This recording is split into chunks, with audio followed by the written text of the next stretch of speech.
रांची की PMLA court ने पूर्व सीएम हेमंत सोरेन की और 5 दिन की ईडी रिमांड मंजूर कर ली है। हालांकि ईडी ने 7 दिन की रिमांड मांगी थी, पर कोर्ट ने 5 दिन का ही रिमांड मंजूर किया है।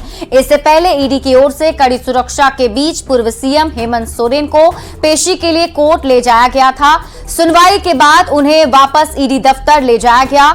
इस मौके पर हेमंत सोरेन ने कोर्ट से कहा कि उन्हें बंद कमरे में रखा जाता है, सूर्य की रोशनी भी नहीं मिलती, खिड़की भी नहीं है, पाइप से हवा पहुंचाई जाती है, उन्हें बंद कमरे में रहने में बेहद परेशानी होती है। पर कोर्ट ने ईडी की रिमांड की अपील मंजूर कर ली। इस मौके पर कोर्ट कैंपस के बाहर जेएमएम कार्यकर्ताओं का हुजूम उमड़ पड़ा।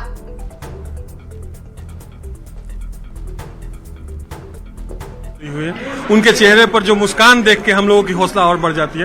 पर जिस तरह से परेशान किया जा रहा है एक ईडी के द्वारा, जमीन के मामले से होते होते अब ये देखिए कि ट्रांसफर पोस्टिंग पर चलाया, जमीन से जो पूछताछ थी उसके बारे में कुछ नहीं बताने का काम ईडी कर रही है, न कोर्ट को कर रही। शायद हमको ये पता नहीं है कि कोर्ट में उन्होंने क्या बताया है। कितने कार्यकर्ता आप लोग यहाँ पहुंचे थे? कम से कम 200 से 300 आदमी थे, हम लोग कार्यकर्ता यहाँ थे और बहुत शालीनता के साथ हम लोगों ने कुछ अधूरता तो किया नहीं है।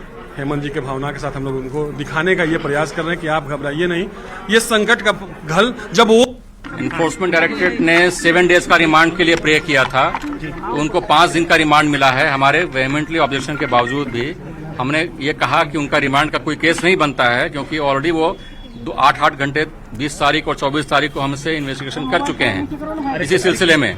और इस 5 दिन के रिमांड में भी 120 घंटे होते हैं। इन्होंने ऑलरेडी इस पे इन्वेस्टिगेशन कर लिया, लेकिन आज के उनके पिटीशन में बहुत सारी बातें ऐसी लिखी हुई हैं जो उस प्रेडिकेट ऑफेंस से कंसर्न नहीं है, कोई कनेक्शन नहीं है जो 8.5 एकड़ जमीन के बारे में।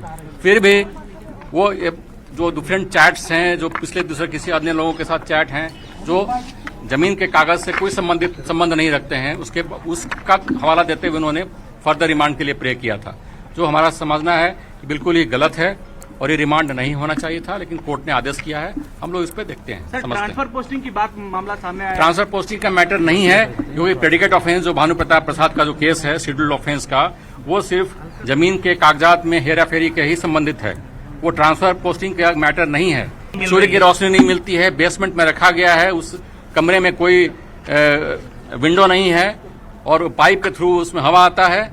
इसकी सारी बातें हमने कहा और आर्म गार्ड्स के थ्रू 24 घंटे हमारे पास निगरानी होती है, हमारे सोते समय भी होती है। ये सारी बातों को हमने कोर्ट के समक्ष रखा है। कोर्ट में सुनवाई हुई। सुनवाई के दौरान पूर्व मुख्यमंत्री हेमंत सोरेन के कई समर्थक भी कोर्ट के बाहर जोरदार हंगामा करते हुए रहे और यहाँ हेमंत सोरेन निकलते हुए उन्हें यहाँ से सीधे ईडी के जो अधिकारी हैं वो लेकर जा रहे हैं। और उसी की ये तस्वीर है कि तमाम कार्यकर्ता भी हैं, उनके अलावे जो ईडी के अधिकारी हैं, सीआरपीएफ के जवान हैं, उन्होंने यहाँ पर हेमंत सोरेन को गाड़ी में बिठाया और गाड़ी सीधे यहाँ से हेमंत सोरेन को लेकर जाएगी। तस्वीरें आपके स्क्रीन के सामने है कि सुनवाई लंबी चली है। इस लंबी सुनवाई के दौरान पूछताछ हुई है। करीबन 1:50 का वो वक्त था जब ईडी के अधिकारी हेमंत सोरेन को लेकर गए थे और कोर्ट के अंदर जब बहस हुई तो बहस के करीबन 1 घंटे के बाद हेमंत सोरेन यहाँ से निकले हैं और बताया जा रहा है कि 5 दिनों की रिमांड जो है वो यहाँ दी गई है। अब देखना होगा कि इस 5 दिनों के रिमांड के बाद किस तरीके से और क्या कुछ पूछताछ होती है और इस पूछताछ में क्या कुछ निकलकर सामने आता है। कैमरा पर्सन प्रभाकर के साथ गौरव झा, न्यूज़ 18 रांची।